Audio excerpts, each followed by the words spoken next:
Everyone, and welcome back. Today's yoga class is going to be a little bit different. It's going to take on the form of more of a tutorial.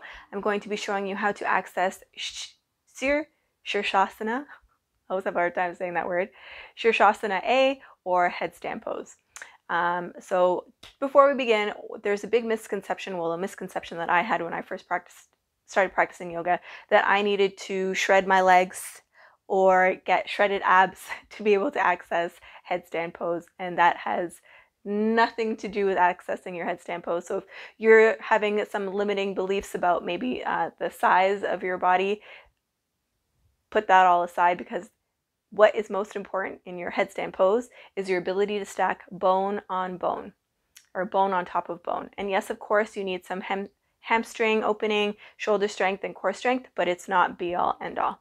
So I hope that at the end of this tutorial, you have some tips that you can use to help you out on your journey and through your yoga practice. Before we begin, I just want to show you a little trick. So if you take your hand and you place your palm on your forehead and then lower your middle finger where the top or the tip of your middle finger lands, that is where you want your head placement to be when you come to the mat.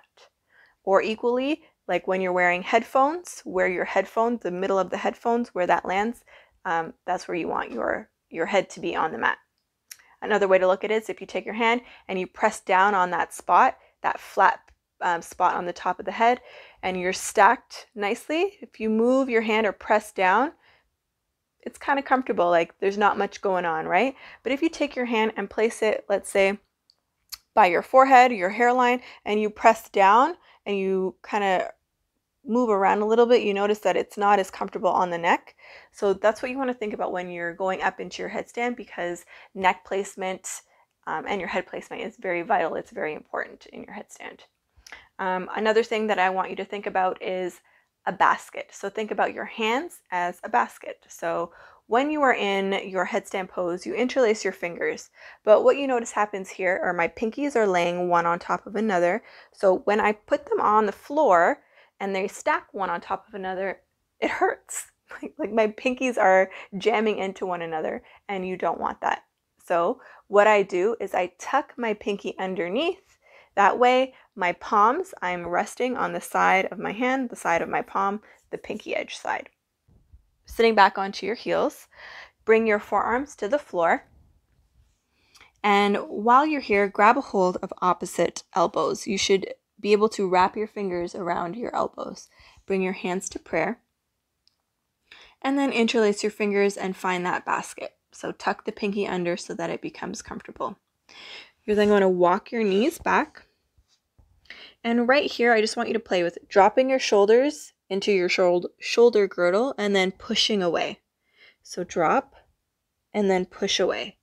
So if you're dropped here, it's going to be very hard to come all the way up. You want strong shoulders.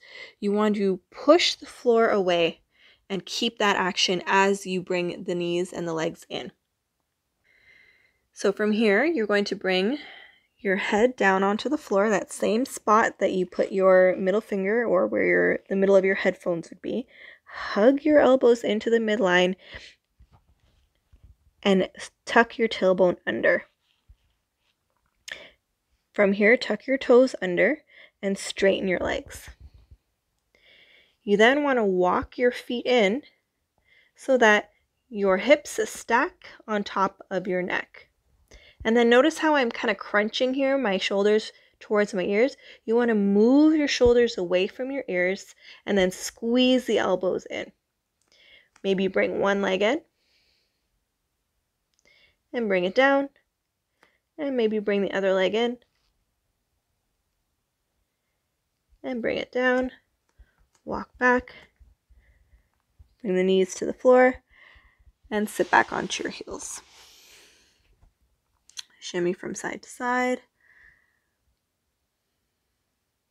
So now I'm just going to show you another way to think about it. When you're coming up, you're thinking about compressing your thighs up against your belly. So you want to think about someone placing their fingers. So imagine that you have fingers in your hip crease and you're trying to squeeze them in. That's going to help the action of you drawing your knees and your thighs in towards your belly. So when you come down, find your basket, draw your elbows in, Place your head in the basket, shoulders away from the ears, tuck the tailbone under, come up. So again, really think about squeezing someone's fingers or a pair of fingers in your hip flexors, and then bring the other one up. And then that'll help you to come all the way up. Same idea when you're coming down. Squeeze the fingers, those imaginary fingers.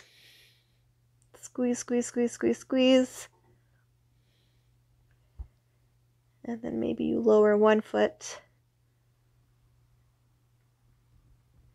and the other. Find your child's pose and shake it out. So now I'm just going to show you what not to do. So when you're coming up, you want to avoid splaying your elbows wide, and you also want to avoid using momentum, right? That for sure is going to guarantee you falling over on the other side. So if you're moving slowly and you're using strength as opposed to momentum, you're less likely to topple over. Hope you enjoyed these few tips in this really brief tutorial on how to gain your headstand or maybe improve upon a headstand that you already have. So again, always thinking about that mind-body connection and less about how your body looks. It's more the ability to, okay, when you're in a pose, do I need to squeeze my glutes? Am I pointing, am I squeezing into my hip flexors? Like there's just those little pieces of information that tie everything into the big picture at the end of the day. This is my first tutorial. So if you liked it, give it a thumbs up. If you want to see other tutorials for other postures, just leave a comment below and let me know, and I will see what I can do for future videos. Hope you have a wonderful day and happy headstanding.